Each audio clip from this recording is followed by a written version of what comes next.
I don't know if any of you are familiar with the social host laws in the state. This is going to be kind of a quick overview of the social host laws and some background and some statistics to go along with it. It's about underage drinking. 32% of parents, 35% of teens know parents who have hosted alcohol parties. This is a national survey. It was done in January 2008. We actually did another survey a couple of years ago, and those numbers are actually higher for Sussex County. 23% of teens have attended a party where alcohol is served to underage youth, while the parents would have thought it was closer to 12%.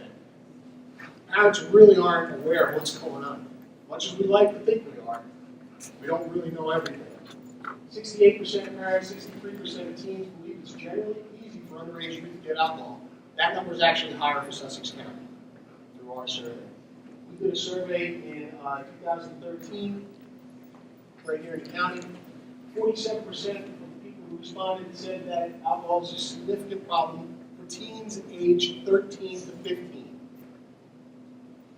72% identified as a problem for teens aged 16 to 18. So it actually rises a lot from that 15-year-old to the 16-year-old. 61% identify alcohol as a significant problem for 19 to 20-year-olds. You're still underage until you're 21. So 61% still think it's a problem.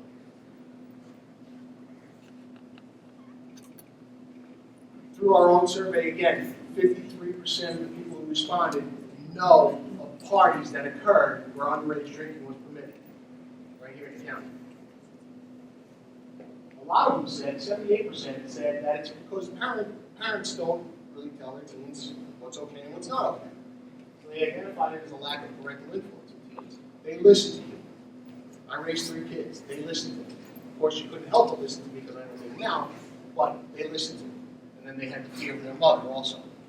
We tell our kids, you have to tell your kids where you stand when it comes to underage drinking. You have to tell them it's not okay. And you know, there's a lot of reasons why it's not okay. The law is one reason, but we're going to get into some of the other reasons why you really shouldn't let it happen. 60% identified a lack of knowledge of the legal consequences of underage drinking. I'm going to tell you what those legal consequences are now in this presentation. For some of them. A lot of parents, I shouldn't say a lot, some parents think, I'd rather have my kids drink at home than in the car. Okay, that's not illegal. If you're a parent and you allow your child to drink at home, and it's your child, it's okay. We'll talk about the health aspect of that in a minute, but the legal aspect, that's okay. I let them drink now and again at home so they don't go crazy when they go off to college. What message are you sending them when you tell them it's okay to drink at home? Once they go to college, you're going to think, oh, it's okay. I was allowed to at home. College is my new home. I did it when I was their age, and I turned out just fine. I love that. Did you? Did you really? I don't know. These are just a few newspaper clippings from New Jersey on some of the consequences of allowing underage drinking. The Loizzi involved is still in court, actually. She actually hosted an underage drinking party and tried to claim that she didn't know they were drinking in her house. There were 32 kids drinking in her basement. And she claimed, I didn't know what you were doing. Okay, ignorance is not a defense. Morristown man cited for hosting an underage drinking party for 150 in Vermont. I don't have it on here. Well, there's the spark. But I have it on here. A year or two ago, there was a woman arrested for having a party bus. Kids were at prom. She rented a party bus, and she let them drink on the bus. And I think the state police pulled her over on Route 80. Pulled her over on Route 80. All these kids are drunk on the bus. And she wanted to know why she was getting arrested. They're not driving. Really? It's up to you. It's up to you as parents. You know, you pay for all their choices. They make choices based on what you tell them is okay. They do. If you tell them it's not okay, they might defy you, but more times than not, they're going to listen to you. Just like Trooper Barbera said before, you're the role model, you're the guy, they're going to listen to you. And surveys and research has shown that they really do listen to you. If you set rules, if you sit down and talk about anything, it doesn't have to be drinking. It can be drinking, it can be drugs, it can be sex, it can be anything. You set rules and you tell them where you stand on those rules. More times than not, they're going to listen to you. You may not realize it, but when they get older, they'll tell you, yeah, you know, I listen. Teenagers appreciate when parents set boundaries and fairly enforce their expectations. If you host an underage drinking party, first of all, you're sending a mixed message about the acceptability of drinking. If you're the host, now I just said if you're a parent and you allow kids to drink in your house, it's okay, it's not against the law. It's not.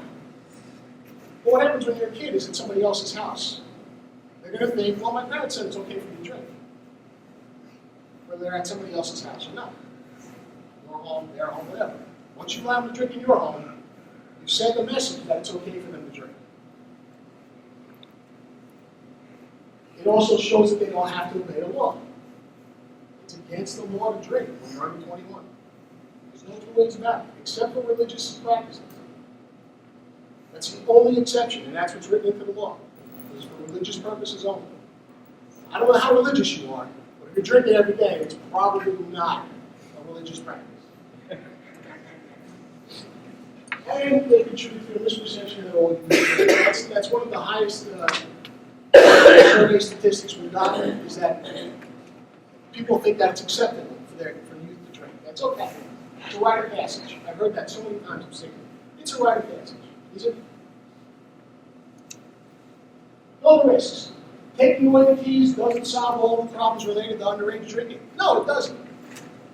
More underage drinking accidents happen outside of the car than inside the car.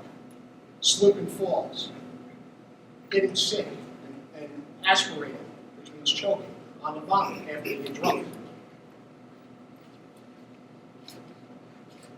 Inappropriate sexual behavior when they get drunk. Studies have shown that that occurs too. 6 people under 21 die every day from non-driving alcohol-related accidents. Drownings, falls, suicides. Suicides aren't always intentional. The technical term suicide means taking one's own life, whether you meant to do it or not. So that's another part of the statistics. Unwanted sex, delinquent behavior increases with underage drinking. Why? Your inhibitions are lowered because of the alcohol. That's what it does.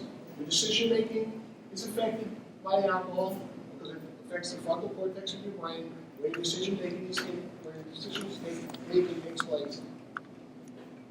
Underage alcohol use has been reported to be involved in 36% of homicides, 12% of male suicides, and 8% of female suicides.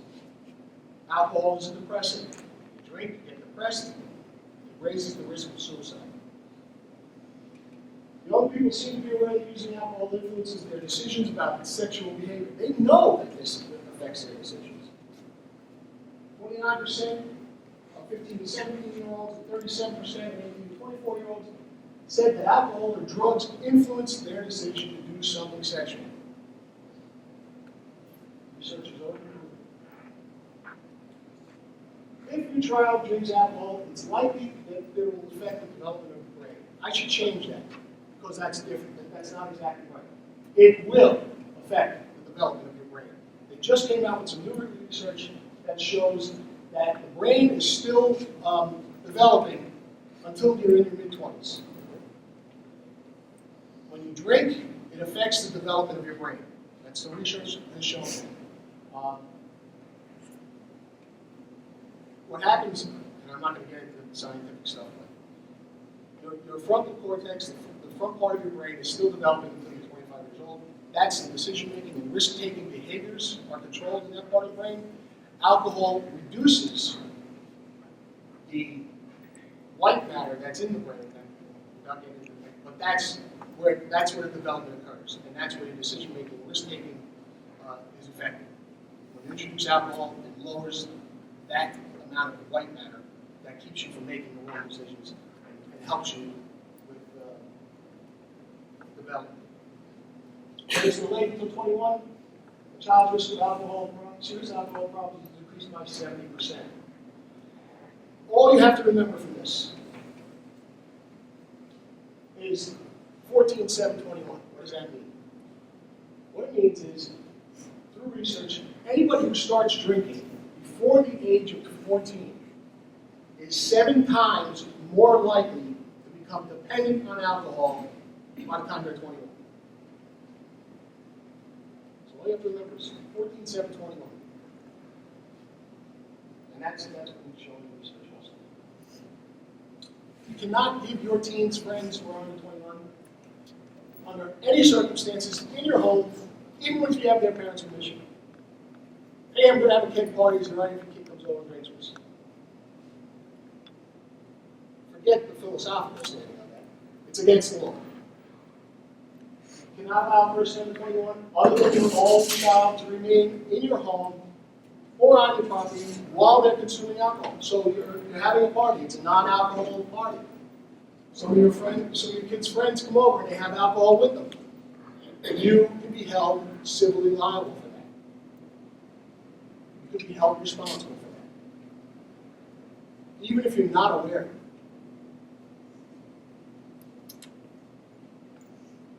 Now let's get into the legal aspect.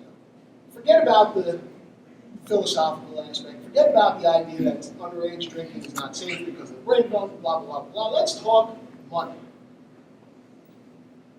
If children are found drinking in your home under the age of 21, state law, whether you know it or not, whether you're aware of it or not, you can be arrested, charged with providing alcohol to minors, you can go to jail for 6 months, and you face a $1,000 fine. That's the legal aspect. That's the criminal aspect. The civil aspect is, if there's a party in your house with underage drinking, and somebody gets hurt while that party takes place, and that person is under the influence of alcohol or is hurt by someone who's under the influence of alcohol, you can be sued by that child's parents, by that child's family. And your insurance, a lot of people think that homeowners insurance is a great thing. Your homeowner's insurance policy will not cover you. Why? Because if you look at your insurance policy, it doesn't cover you for anything that's criminally against the law. Underage drinking is against the law. Somebody gets hurt because you're having an underage drinking party in your house, and you get sued, you're on your own. Your insurance isn't going to cover you. Not only that, more than likely your insurance company is going to drop you, or you're going to get hit with a surcharge. $3,000 on average a year extra for your insurance. If you get caught having an underage drinking party, or if somebody gets hurt having an underage drinking party. The police can take any alcohol, money, or personal property used in conjunction with defense. I love this one, because this is one of my favorite things when I was a police officer. We would pull kids over on their way to parties. And they'd have, I'll never forget this, Friday night, it was great. They'd have 2 kegs sitting in the back seat of their car. Just sitting there, they're on the way to the car. Sitting, 2 kegs in the back seat. We took the kegs. We took possession of the kegs. Well, I had a deposit on that. Guess what? You're losing your deposit. Okay? And then the parents would come and say, I want the keg back because I paid for it. No. You're not getting it back. So we can take any property. Okay? I shouldn't say we, I'm retired. They can take any property. It's illegal to host or allow community parties in your home. It's unhealthy for anyone to consume alcohol under the age of 21. It's unsafe or illegal for anyone to drink and drive. And you can be prosecuted. And this is, I'm giving you the shortened version of the program. Usually when I do this program, I have the prosecutor from the town come in, and he tells you about all the cases he's prosecuted, and he's done it in this area. And then I have the insurance guy come in and tell you all the costs of the insurance. But you can be prosecuted. In Sussex County, 20 of the 24 municipalities have passed social host ordinances. What those ordinances do is add to the law. They allow the police to go into homes where they suspect underage drinking parties are taking place and check to see if there's underage drinking taking place. And then they add to the fines. The jail and the monetary fines. So not only are you going to get charged with the state statute, you get charged with the borough ordinance or the township ordinance, and those fines go up, and the jail time goes up for the parents. So what do you do?